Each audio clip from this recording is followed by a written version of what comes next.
Hello, ladies and gentlemen. Karibu. This is MC DUNCO, and this is uliza na MC DUNCO. We're finally here. We are at WALTPIX Studios. Yes, ready to bring you our first guest and our first edition. And this is season 1, edition 1. I can tell you it's gonna be big. It's gonna be great. And to kick us off, we have none other than Mary MUKOMA from MUKOMA and Associates. Thank you very much. Enjoy.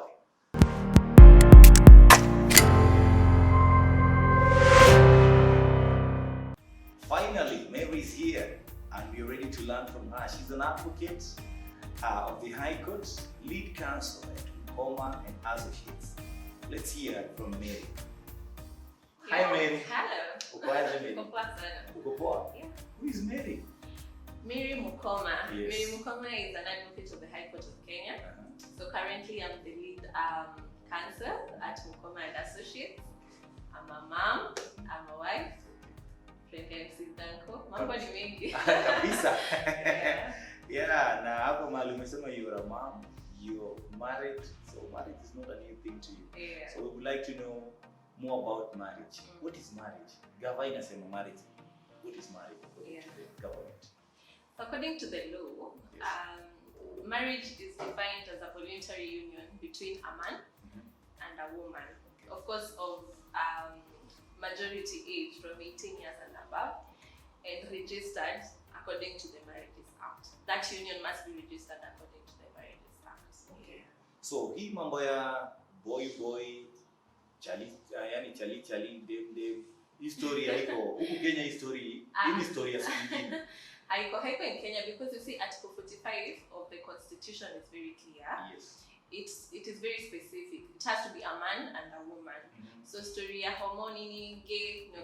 In Kenya, not yet. Hiyo ni story wanatuchota. Yeah. Sawa. And maybe one thing that we would like also to know is how many systems are recognized here in Kenya.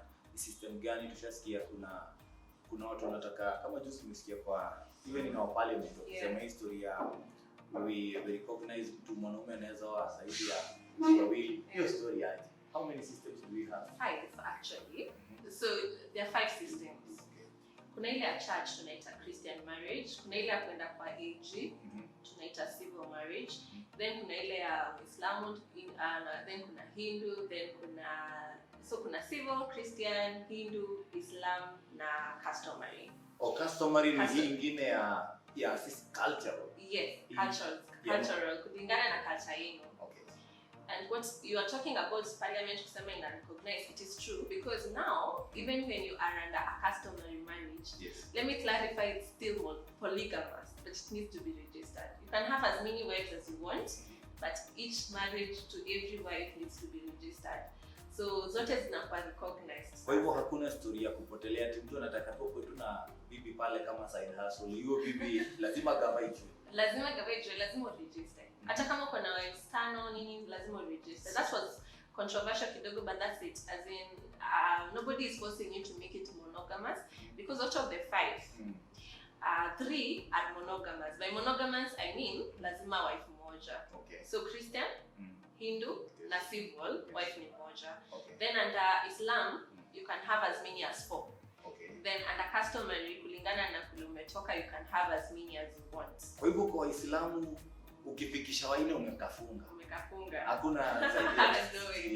Yeah. Unless you divorce one to get another. Yeah, okay. Hiyo tutakuja. Hiyo story ya talaka tutakuja baadaye. But I would like to understand what has changed within this period of COVID. Ni nini imebadilika? Sasa hivi nimepata mtu na nataka kumuoa. Ni changes gani zimekuwa because I've had so many youths they want to register their marriages na wako na issue and they don't know what to do. Hawajui waanze wapi. Okay, unajua sahi still people are getting married. Na it's not even okay to just say umemarry na hamta register because there's a way out. Kuna ukiingia e-citizen, everything is online now. You ukiingia e-citizen yako under the ages place ya AG, there's a way you can register your notice for marriage and then uendelee na the steps. Ni kama tu kawaida except that this time you're not going there physically. So now maybe what we would like to know, mimi nimepata mtu na nataka kuoa. Would you kindly let us understand the steps? Tunaanzia wapi? Ndio tumalizane na gava. Wacha na ingine story ya dawa. Hiyo sasa tusha sort. Sasa sisi ndio tuanze story. Sasa tunataka kufanya wedding hapa, be it a Hindu wedding, be it a civil wedding or an Egypt wedding. So where do we begin? Wacha niongele mbili because ndizo common sana. Yes.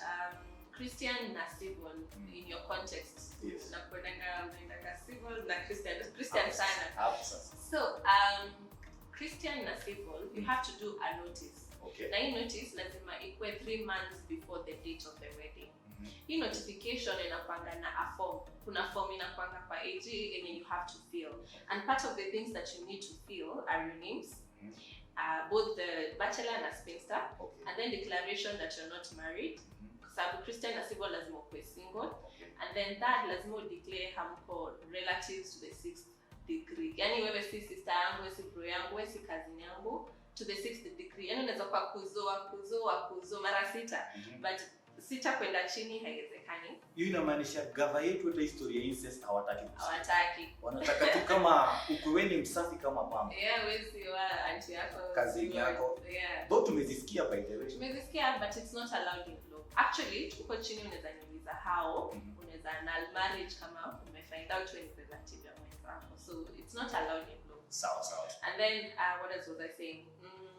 Also kwa hiyo notice pia utasema jina ya mom na jina ya dad pia, your parents, utapana details of your parents, then the dates and the venue of the wedding place itakuwa. Now once I've served the government with the notice na nimemaliza hiyo, or even before I come to that, I would like to know what are the documents that I would need for me to come and register my marriage. Nitahitaji nibebe nini wakati nakuja hapo? I'm coming to register my marriage with the government of Kenya. What would I need? So unahitaji ID yako. ID ya boy wako ama dem wako. A copy will do because now you're not going physically. Copy iko tu sawa. And then you also need to carry your mom ama your dad if they are there, na vice versa, the other side as well. So they need details of both your parents, side zote, if they are there. And then kama usha divorce, you need the decree nisi. I mean the decree ya divorce, the final decree. Ya kushow you are already divorced. Na kama wewe ni widow ama widower, unahitaji the certificate ya the person who has already. Exactly. So hizo ndizo some of the things that you will need. The documentation inahitajika so that the government can allow you to register with them. Yes. And then maybe you can let us know kwa hii maisha ndo na hii mambo ya kamiste inakamaje? Si wanakaa, nilisikia kuna watu wanasema by the way ukikaa na msichana wenyewe you stay with them maybe for 3-5 months. Ati gava ishatambua wewe umeshaoa. Wacha hao ile unaona hapo katikati. Gava inatambua ushaoa. Chief ama ni nani, what will happen? Hiyo cohabitation imekuwa controversial even in court. Inaitwa cohabitation, kwa hivyo si cohabitation ama presumption of marriage. So unajua laws zetu zinatokanga places mingi. Law moja ni constitution, then the laws that we have, statutes za parliament, na nini, then kuna zingine zinatokanga UK. Hizo principles, kuna principle moja inaitwa presumption of marriage. So your presumption of marriage ilikuwa ina-apply kama watu wamekutake as husband and wife for a given time. Huwezi ruka msee kuseme is no longer my wife ama si husband yangu. But in the recent past kumekuwa na various decisions by court that suggest otherwise. Because unaona Marriage Act hiyo ilikuwa nasema ina define marriage under section 3 inasema it is consensual between a man and a wife, and then hiyo union imekuwa registered against the Marriages Act. Ndio sababu inasema hata kama ni customary lazima ikuwe registered. So hii point ya kusema registered under Marriages Act ndio inaleta shida because wanasema it's not registered, kwa hivyo hai meets the criteria of what a marriage is. So some courts have actually just taken care of the children na wanasema marriage haikuwa but watoi watakuwa involved in the property kama ni story ya succession and all that. So ni tricky sahi. Ni tricky. Na sasa hapo kuna shida kwa sababu tuseme kuna mtu alikuwa ameoa. Na alikuwa ameoa hiyo ya kuja tukae. Hiyo kama we stay or the cohabitation as you call it, my learned friend. Now I would like to know Objection, tuseme ulikuwa umeona kuna vile sasa unanitoroka. Na ni kwa sababu sasa umeona hapa hivi lazima umepata kamrembo fulani huko, unataka usafishe rada kidogo, unataka uingie uoe, alafu unataka upige mpaka bonge la harusi. Tuliona moja huko Nakuru, watu wakirukia mpaka juu ya fence ya church kwa sababu wameunganishwa na kuna mwingine ana claim huyu ni mtu wangu. What about that? So notice hii notice ya 3 months yenye unapeana inastahili kuwekwa place ile wedding itakuwa. So kama ni church inastahili kuwekwa church mahali inaonekana, na kama ni civil kwa AG inastahili kuwekwa place inaonekana. So if niko na objection, nikishaona hiyo notice na niko na objection, then I do a written objection. So kama ni church, I will address the minister, yule anastahili ku bring you guys together, so, or the person in charge of that place of worship. So when I write to them, then they have to postpone the wedding until I am heard. Now this hearing, however, it has to be done within 7 days.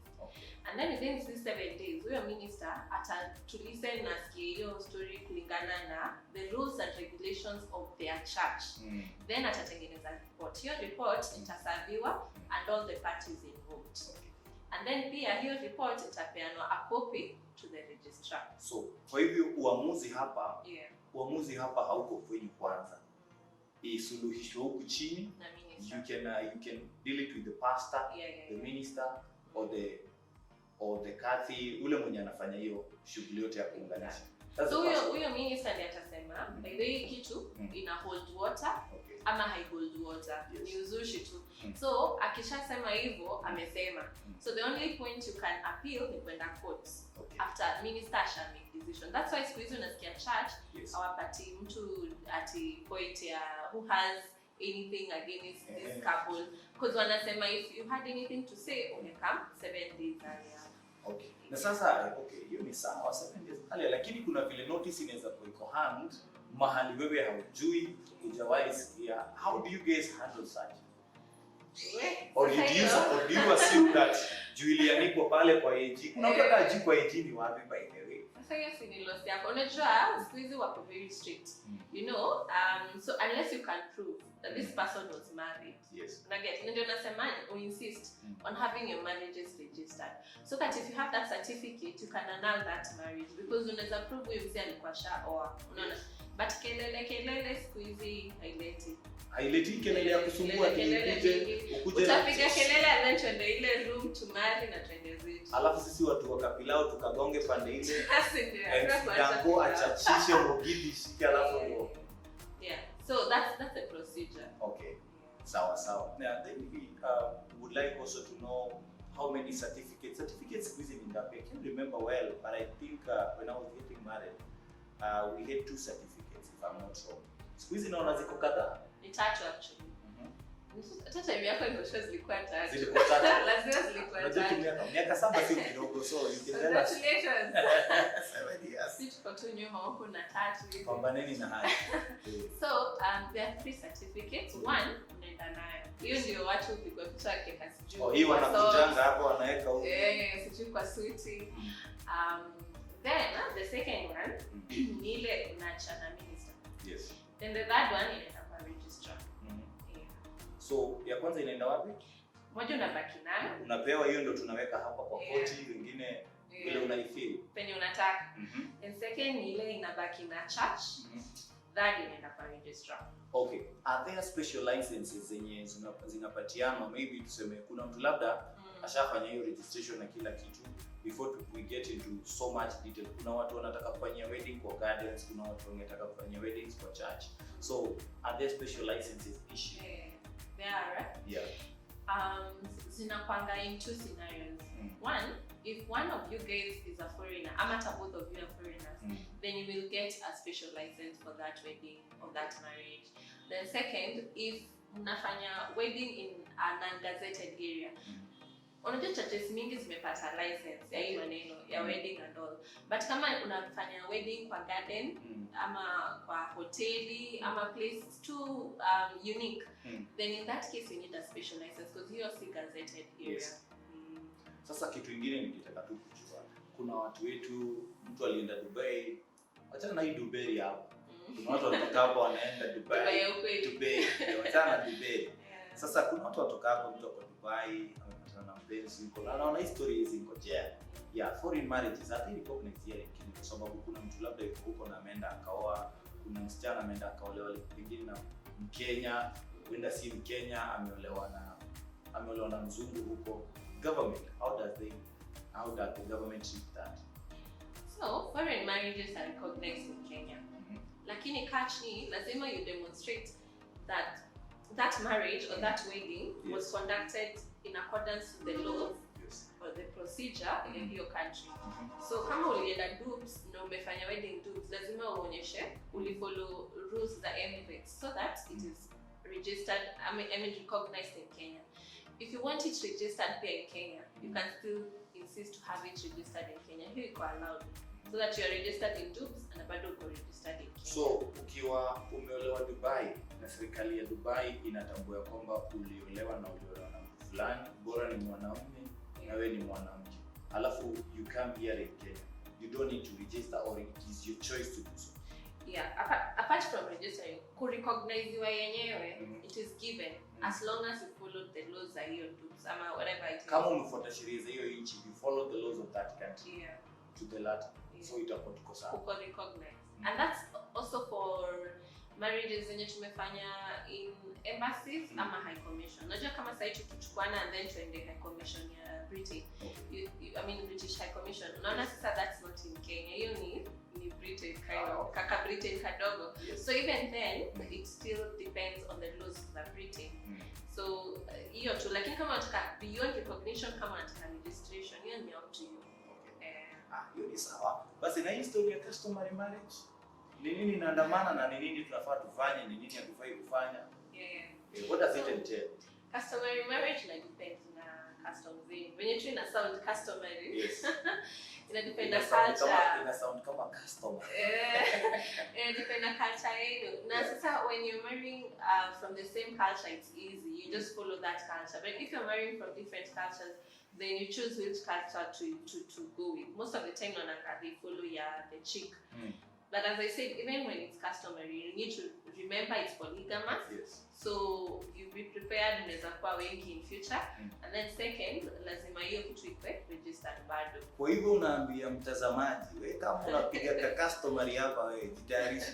Something might happen and maybe soon unaweza kuwa na co-wife. Lazima ukubali matokeo. Kwa hivyo dawa ina shida hata ukienda huko kupiga kelele hapa hawatasikiza. Okay. And now Mary, how do we handle the issue of charges? How much should we pay, these type of marriages that we've talked about today? The government expects to live in due to the education. We will be coming back with more information from Mary about the same. We're going for a short break and we will be back with more.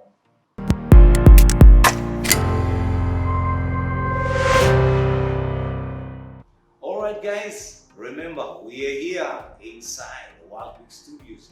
Where's WALTPIX? WALTPIX Studios is along Kiambu Road, opposite Quickmart Supermarket, Feruzi Plaza, 5th floor.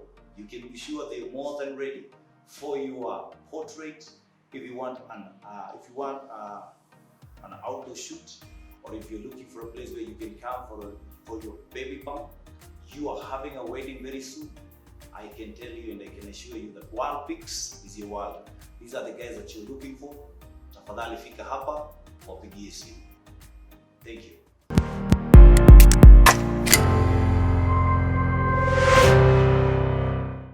Welcome back guys.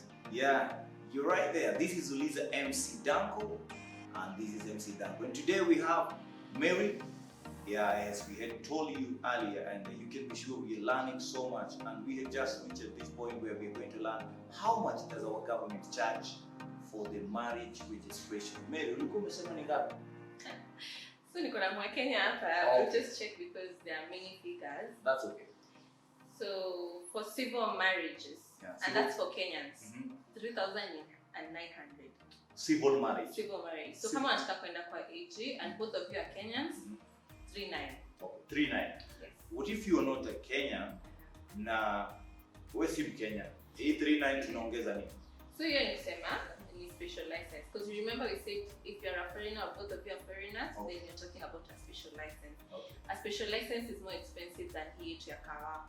So special license ni 9,700 if ni mnaenda kwa AG. Yes. Lakini kama mnafanya civil but mnaenda garden, unajua you can do a civil but not kwa AG, mnaenda kwa garden, Okay. then that's also a little more expensive because it's 16,700. Okay.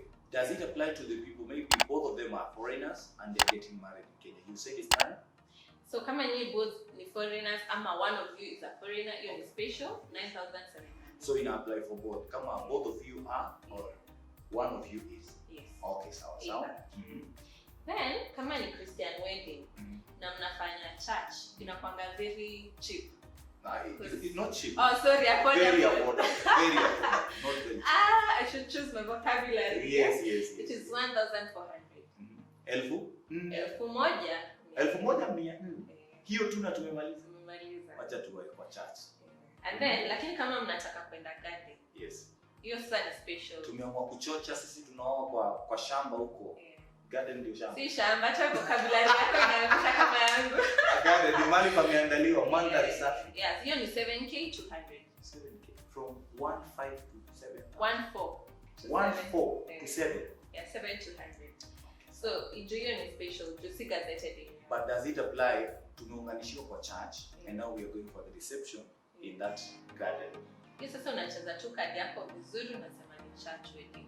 Kwa ile form una feel ni church wedding. Lakini hapo tumeongea tu kweli, hii story harusi si ni kuunganisha. Ndio hiyo sasa. Ingine ni ceremony mbali. Hiyo ni kukula dish. Tunaenda kukula lunch naweza wapeleka. Exactly. So ukifeel garden watakwambia lipa 7. Bei na shoot. Lakini ni kisha zaidi na kwa hizi zingine.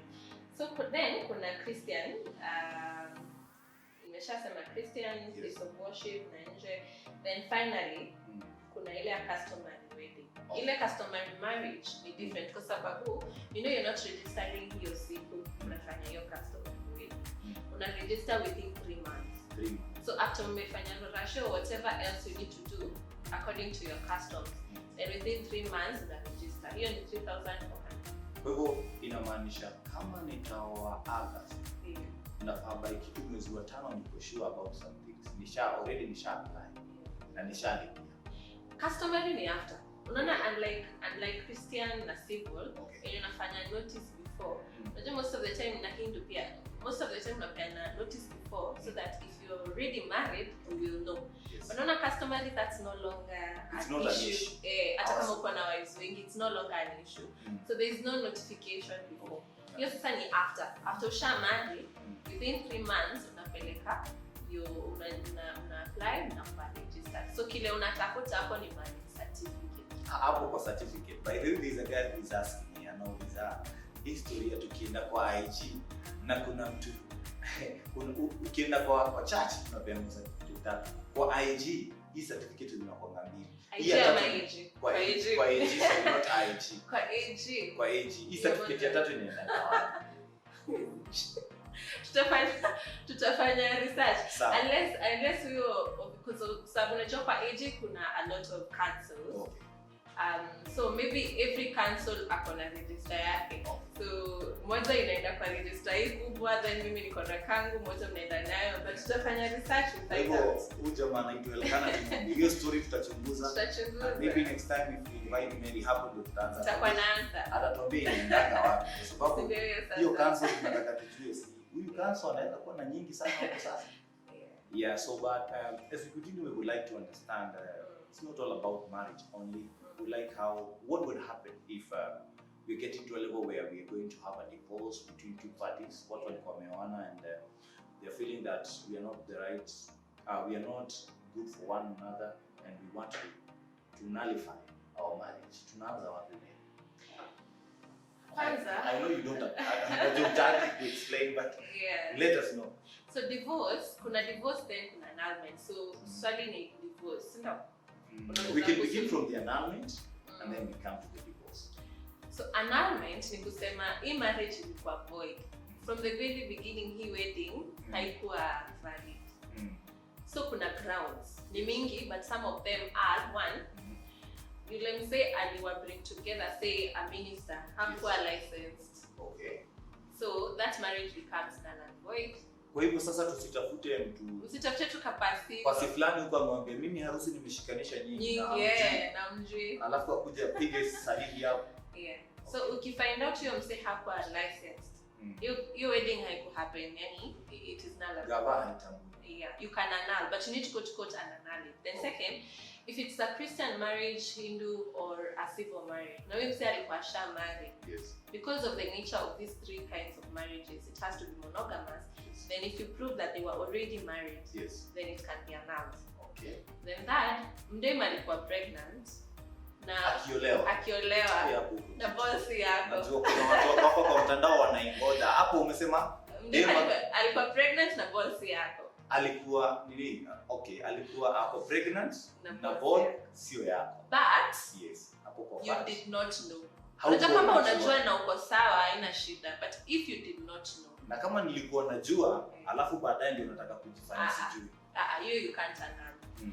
Then fourth, degrees za relationships. Unakumbuka tulisema incest haikuwa allowed in Kenya. Yes. So kama you find out baadaye maybe mliviana huko mkafanya civil marriage na mkwenda home, yes, then you find out hey by the way ni cousin yangu by the way. Kwa hivyo watu wanapatana huko ng'ambo, tafadhali bana. Find out if your relative. Na mkuji nyumbani, tafadhali uchunguze ujue kama wewe ni sister yako, cousin yako, brother ya cousin ya auntie ya shosho yako.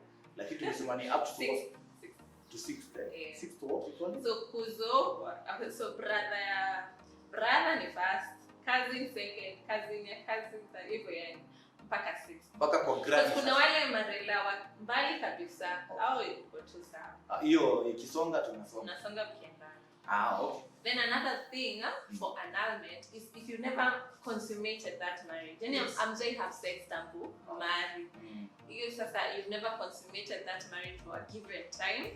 Unaweza achana. Kwa hivyo gava inasema tunaweza kufunga na tunaendeleza. So those are some of the grounds for annulment. Hiyo ni annulment. What about divorce? History ya watu kuachana hapa. By the way, wewe si ule usiseme ilikuwa nafikiria wewe ndio ule msee. So you just begin there na unaambia mtu mimi sikutambui na sitaki story yako. So here kuna grounds more pia. But some of them that I can say, one, if there is cruelty.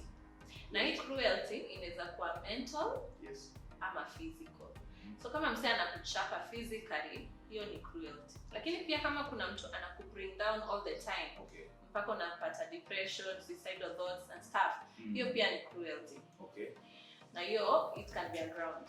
Then second, kama msee amecheat on you, adultery. The history cheating. Yeah. Cheating, mtu akona side chick huko, alafu kuna vile umejua, yes, na uko na proof unapeleka kwa gabala, alafu history wanasort. Yes. Sasa umesikia wewe kama ni mtu na side chick, jua bado kuna vile government inakuangalia. So adultery is a ground for divorce. Yes. Another one is depravity. Yani msee ni muevil. So maybe ameingia into religions funny and a demands something funny from you. Karibu hata kupeana wewe. Si ndio hiyo? Unaona like kama boy wangu akikuwa mungiki and then aseme lazima niingie FGM, lazima nikatwe, unaona? Yes. Vitu kama hizo sasa zinakuwa the government cannot allow. Hiyo ni depravity, so I can use it as a ground of divorce. Then ingine ni desertion. Okay.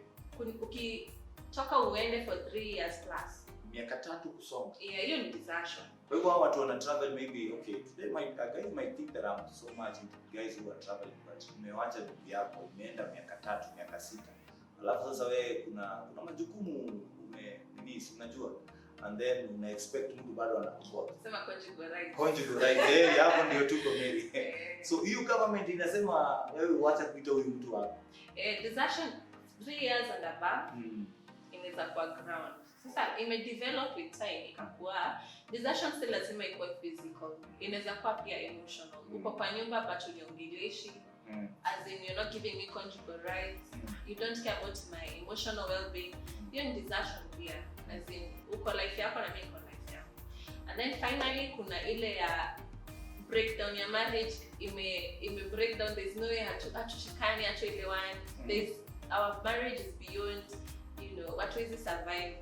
So hiyo inaitangwa breakdown of marriage for very good reasons, and if for some reason we can't just coexist, that is a reason for marriage. Like, I mean, for divorce. But let me say this: you cannot agree to divorce in Kenya. Okay. Because system ya Kenya divorce ni offensive. Okay. Offensive based. Lazima umeoffendiwa ama kuna shida mahali.